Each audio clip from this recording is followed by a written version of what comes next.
ஹெச்டிஎம்எல்ல கோடுங்கிற ஒரு டேக்கை பற்றி பார்ப்போம். கோடுங்கிற டேக் என்னென்னா, இப்போ எக்ஸாம்பிளுக்கு வந்து இந்த ஒரு ஹெச்டிஎம்எல் ஃபைல் ஒன்று ஓப்பன் பண்ணியிருக்கேன். அதாவது இண்டெக்ஸ் 5.html சொல்லி ஒரு ஃபைல் ஒன்று ஓப்பன் பண்ணியிருக்கேன். இப்போ இந்த இடத்துல ஒரு கோடிங் என்ட்ரி பண்ண போகிறோம். அதாவது வந்து ஒரு டேக் ஒன்று என்ட்ரி பண்ண போகிறேன். கோடுன்னு சொல்லி ஒரு டேக் ஒன்று இருக்குது. இந்த மாதிரி கொடுத்துட்டு ஜஸ்ட் என்ட்ரு கொடுத்தீங்கன்னா உங்களுக்கு ஸ்லாஷ் கோடுன்னு சொல்லி ஆட்டோமேட்டிக்காக வந்துடும். இந்த கோடு, இந்த ஸ்லாஷ் கோடுக்குள்ளே நம்ம என்ன எழுதுகிறோமோ, இப்போ எக்ஸாம்பிளுக்கு பாருங்களேன். இப்போ எக்ஸ் ஈக்குவல் டு 10ன்னு ஒரு வேல்யூ கொடுத்துருக்கேன். கொடுத்துட்டு செமிகோலன் கொடுத்துட்டேன். அதே மாதிரி ஒய் ஈக்குவல் டு 20ன்னு ஒரு வேல்யூ கொடுத்துருக்கேன். கொடுத்துட்டு செமிகோலன் கொடுத்துட்டேன்.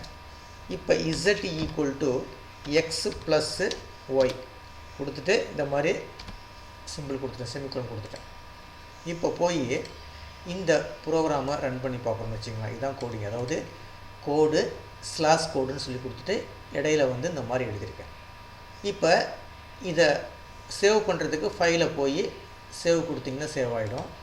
சேவ் பண்ணிவிட்டு இப்போ இந்த இருக்கு பாருங்கள், இண்டெக்ஸ் 5.html இருக்குல்ல, இதை ரைட் கிளிக் பண்ணிவிட்டு காப்பி பார்த்து கொடுத்துருங்க. காப்பி பார்த்து கொடுத்துட்டு உங்கள் கூகுள் குரோமில் போய் ப்ரௌசரில் போய்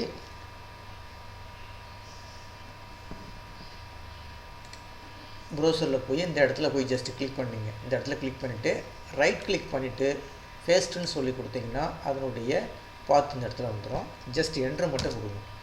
என்ட்ரு கொடுத்தீங்கன்னா உங்களுக்கு அதனுடைய ரிசல்ட் இந்த மாதிரி வரும். அதாவது நீங்கள் என்னங்க என்ட்ரி பண்ணுறீங்களோ அது வந்து இந்த மாதிரி ஃபார்மேட்டில் வரும், ஒரே லைனில் வருது. இப்போ எனக்கு வந்து அங்கே எப்படி இருக்கோ அதே மெத்தடில் வரணும். எனக்கு வந்து இப்போ இந்த இடத்துல எப்படி இருக்கோ, அதாவது இப்போ இந்த கோடிங்கில் எனக்கு எப்படி இருக்கோ அதே மெத்தடில் வேணும்னா இதுக்கு முன்னாடி நீங்கள் என்ன செய்யுங்கன்னா PRE அப்படின்னு சொல்லி ஒரு கோடு ஒன்று கொடுத்துங்க. PREன்னு சொல்லி ஒரு கோடு ஒன்று கொடுத்துட்டு டேபிள் கொடுத்து ஜஸ்ட் என்ட்ரு கொடுத்தீங்கன்னா இந்த மாதிரி ஸ்லாஷ் PREன்னு சொல்லி வரும். அதை அப்படியே கட் பண்ணிவிடுங்க. கட் பண்ணிவிட்டு இந்த இடத்துல கீழே போட்டுருங்க. இந்த இடத்துல கீழே வந்து பேஸ்ட் பண்ணிவிடுங்க. ஓகேங்களா? இப்போ இந்த மாதிரி கொடுத்தோன்னா இந்த ப்ரிவ்யூ வந்து நீங்கள் எப்படி இருக்கோ, நீங்கள் எப்படி பார்க்குறீங்களோ அதே மெத்தடில் இருக்கும். இப்போ போய் ஃபைலில் போய் சேவ் பண்ணிவிடுங்க.